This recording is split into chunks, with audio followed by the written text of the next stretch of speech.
A lot of people don't know what's going on up there, and so I figured I'd bring someone on who knows what's going on up there, and that would be, of course, Congressman Steve King from Iowa's 4th Congressional District. And first off, Congressman, thanks so much for coming on this morning. Thanks a lot for having me on this morning, Tyler. Okay, Congressman, I guess we had the whole weekend. We've been hearing things. We saw the interview with Speaker Boehner and George Stephanopoulos on Sunday, and we're hearing, chatter about what's going on. Has there been any change from Friday's close of the session till today about, is there any negotiations going on? Are we closer to a deal from either side? I have no information that there's been any negotiations going on at high level. And that doesn't mean that there aren't some staff people that are talking, but I haven't heard that information either.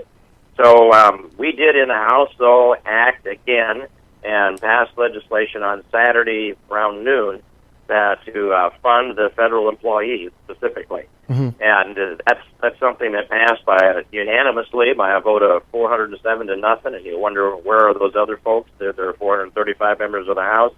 I don't know the answer to all of them. Some of them might not have want to been to their vote, and some of them might have gone home. But in any case, that's a little crack in the dam. That's the time now that House Republicans and Democrats have answered unanimously and said we're going to fund federal employees. So what I think you'll see happen is today, tomorrow, the next day, each day, the House will pass another important component of the appropriation system. And remember, all the Republicans in the House have voted to fund all of the government except Obamacare, and we've done that multiple times. So you can't point your finger at John Boehner or Eric Cantor or House Republicans and say you're for a shutdown. No, we voted to fund everything else.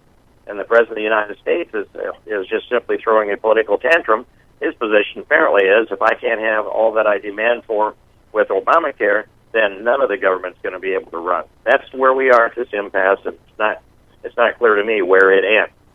It's interesting that you mentioned the crack in the dam, because originally we were hearing from Democrats they weren't going to pass any type of, partial. You weren't going to open any parts of the government. It was either all or nothing. But obviously they moved when it came to the furloughed government employees. So is your argument that that's a sign that some in the Democratic Party are willing to talk about passing other bills that would open up other parts of the government?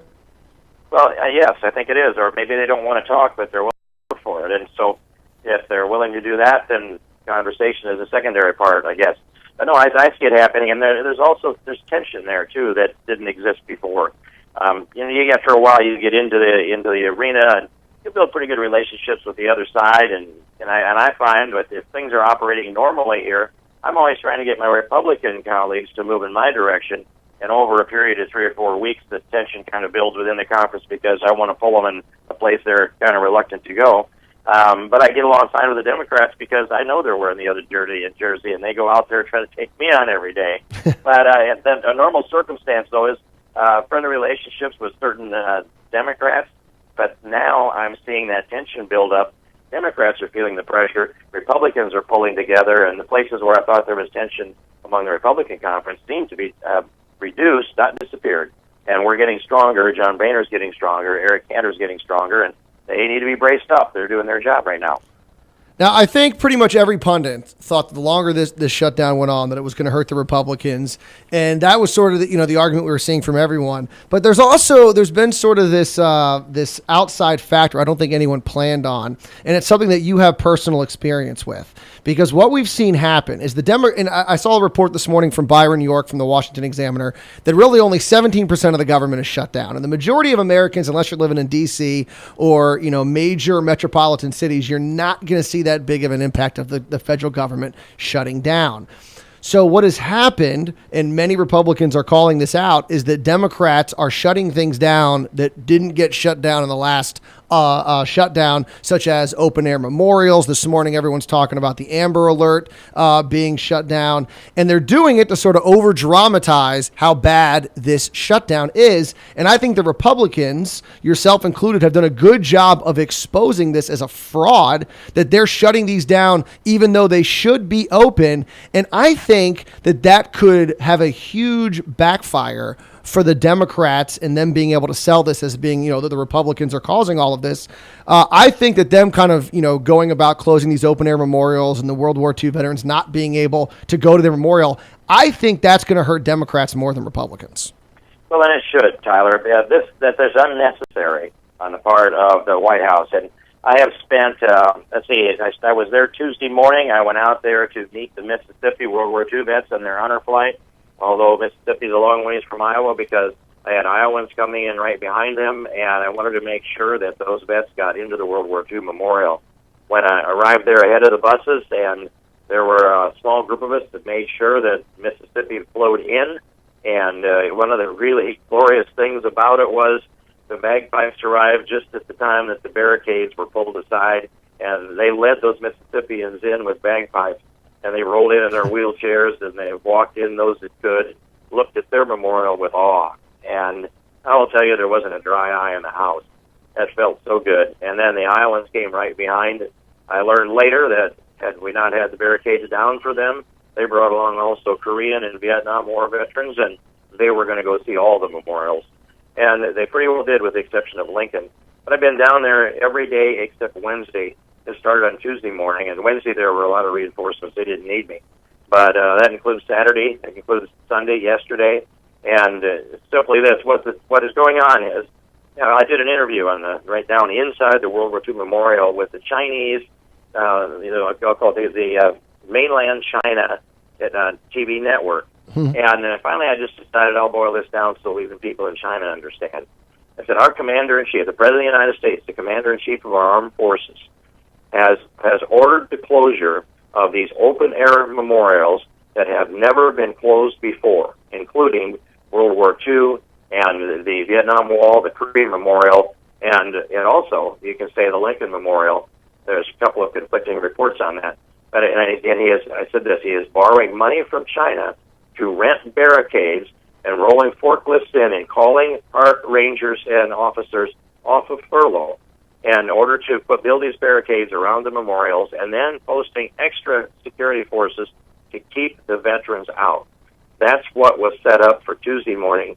By yesterday, I was standing there welcoming people into the memorial. I've gotten to know these rangers. They're good people, but they can't say, come on in. They can say, they're to stand there and say, the park is closed. And if somebody says, I want you to come in, they say, I can't stop you or I won't stop you. But in any case, so we posted ourselves there to welcome people in because they're simply intimidated by the posted officers and the sign that says closed. And they look and they stack up and take pictures and walk away. So we were escorting people into the memorial yesterday. I've done a lot of that. We opened up the gates at the Korean and the Vietnam and the Lincoln Memorial on Saturday, walked up the steps, and there were several hundred people behind us. And I just went right through the barricade and up there into the Lincoln Memorial. It's ours. The president has no statutory authority to close them under the guise of a government shutdown. A shutdown says essential services. If the services to barricade them didn't exist before the shutdown, there's no argument that they needed to exist after the shutdown. And declare a blockade of our memorials, especially to our veterans, as an essential service is what the president's doing. And he does not have the authority. And so some of us members of Congress are going out there each day to make sure our veterans get in, and other people too.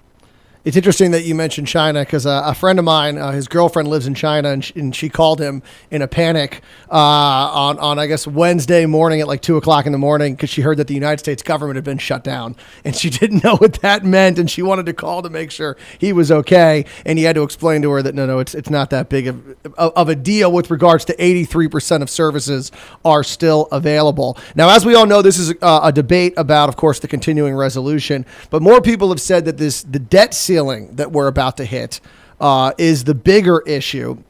And yesterday we heard Speaker Boehner make reference to the fact that we are heading towards defaulting. Have you seen any movement since Speaker Boehner made those comments, now that we are not exactly 24 hours removed from them, but have you seen now people maybe being a little more open to discussing this now that they know that default's a real possibility? Well, I don't. At this point, it's pretty early, and what I say is that we should focus on the CR, and Gotcha. if we can keep this continuing resolution debate going and get it resolved, and avoid it conflating into the debt ceiling. I think that would be a good thing. It gets really complicated and really intense when and if they come together. But here's another thing that's going on. We had a crisis over the debt ceiling argument here a year and a half or so ago, and that's what resulted in the sequestration. By the way, the sequestration was the president's idea. He's not that fond of it today, but it was his idea.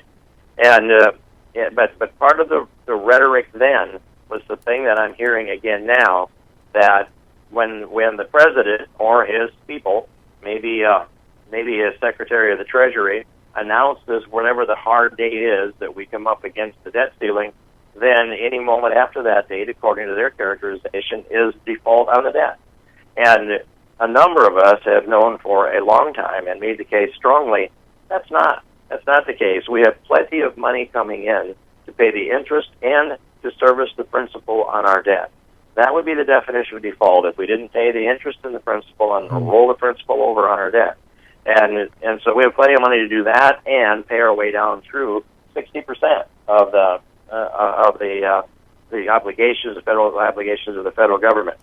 So that date of default, Republicans, I'll say money masterminds decided that we would hit that date sometime in about July, and we timed some things to have that debt ceiling debate in July. Well, it didn't come because the Treasury was using what they called extraordinary measures, which means they tapped into every account they possibly could. They delayed the payments that they could in other areas, and they rolled this debt ceiling from what was projected to be hitting the wall in default, they called it, in July, to all the way over to now they say it's October 17th. Well, we shouldn't accept that as the date beyond which we can't go without what they call default. We can go a long, long time. We can go indefinitely without hitting default. So I don't think it's really going to get, the continuing resolution is going to get into the default if we define these things correctly. And it troubles me a little bit that I see our House leadership use the language of default on the debt ceiling. That's kind of out of habit more than analysis, I'd say, Tyler. All right, well, Congressman King, I don't want to keep you any longer because I know you're very busy, and so I appreciate you joining me this morning, and I also appreciate what you did for our veterans last week, and you've been continuing to do to make sure that they can go see the memorials that they have a right to go see, and so thanks so much for coming on this morning. It's a very rewarding experience to see them come in there, Tyler. Thanks a lot for having me on. All right, once again, that was Congressman Steve King, of course, from the 4th Congressional District in Iowa.